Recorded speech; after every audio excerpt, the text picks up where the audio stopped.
Hello, good morning student. In last video we discussed about the regulation of gene expression in prokaryotic and eukaryotics, and today we discuss about the Human Genome Project means HGP. इसका मतलब क्या है कि हर एक individual human में हर एक individual है वो अपनी अपनी अलग अलग आइडेंटिफाई रखता है।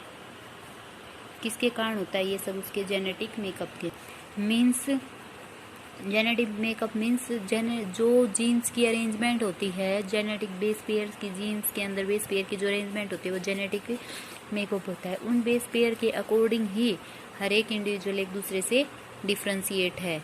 इसीलिए दो इंडिविजुअल हैं, दो कोई भी पर्सन है वो एक देश से नहीं हो सकते, एक्सेप्ट होमोजाइगोट ट्विंस होते हैं, उनको छोड़ के कोई भी ऐसा नहीं है कि जो वे सिमिलर हों।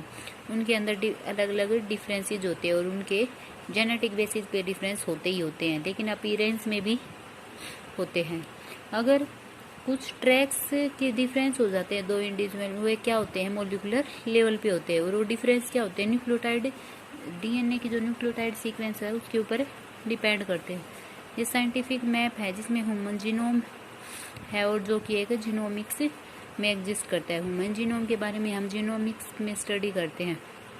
जीनोमिक्स के बारे में थॉमसन रोड्रिक ने 1986 में इसके बारे में बताया था।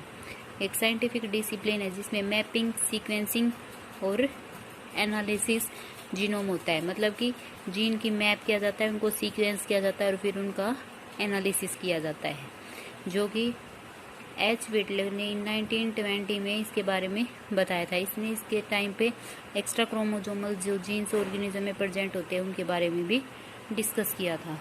उसके अलावा क्या है? जीनोमिक्स के अलावा बायो इन्फॉर्मेटिक्स भी एक टर्म आती है। इसमें क्या होता है? जीनोमिक्स का एक फील्ड है जिसमें एक बायोलॉजी के न्यू एरिया की स्टडी की जाती है, वो बायो इन्फॉर्मेटिक्स होता है। बायो इन्फॉर्मेटिक्स मीन्स साइंस की वो ब्रांच जिसमें जो बायोलॉजिकल इंफॉर्मेशन जिस डाटा के अंदर स्टोर होती है उसको मैनेजमेंट या एनालिसिस किया जाता है। ठीक है, समझ में आया? बायो इन्फॉर्मेटिक्स क्या है?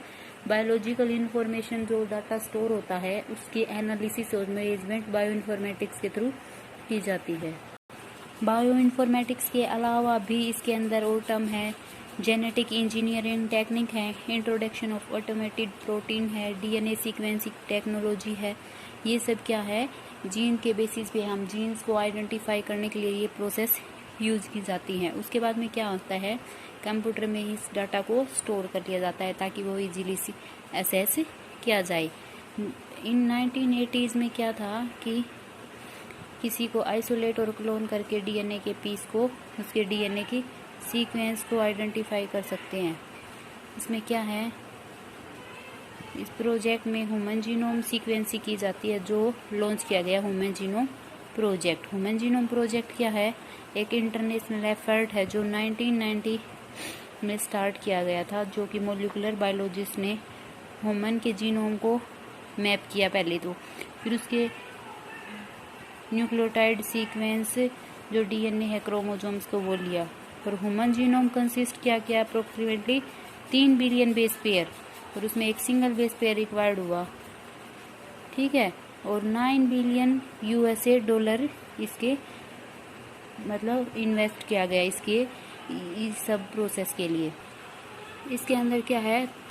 बुक पब्लिश की गई जिसके अंदर 3300 बुक्स लॉन्च हुई, जिसमें हर एक बुक में 1000 पेजेस से, हर एक 1000 पेजेस में 1000 लेटर, तो जो कि डीएनए एक सिंगल सेल ह्यूमन की जिसके अंदर उसकी डीएनए की सीक्वेंसिंग की गई है।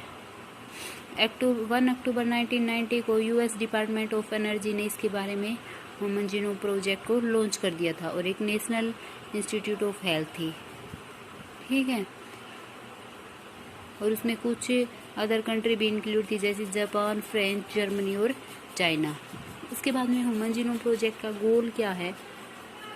3 बिलियन बेस पेयर होते हैं ह्यूमन जीनोम में।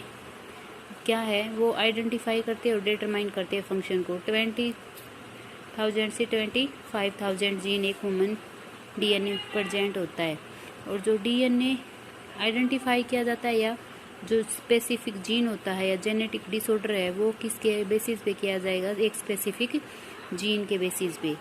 और डीएनए की इंफॉर्मेशन को एक डाटाबेस के अंदर स्टोर किया जाता है। जो डीएनए के अंदर सीक्वेंसिंग होती है वो एक डाटाबेस के अंदर स्टोर कर ली जाती है और डाटा एनालिसिस को इम्प्रूव कर दिया जाता है।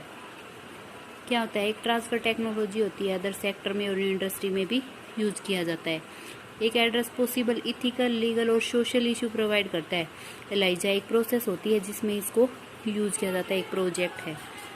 मेगा प्रोजेक्ट कंप्लीट हुआ 2003 में। इसमें 13 इयर्स के बाद 1990 में इंफॉर्मेटिक्स में क्या था कि जो प्रोजेक्ट है वो एग्जिस्ट हुआ।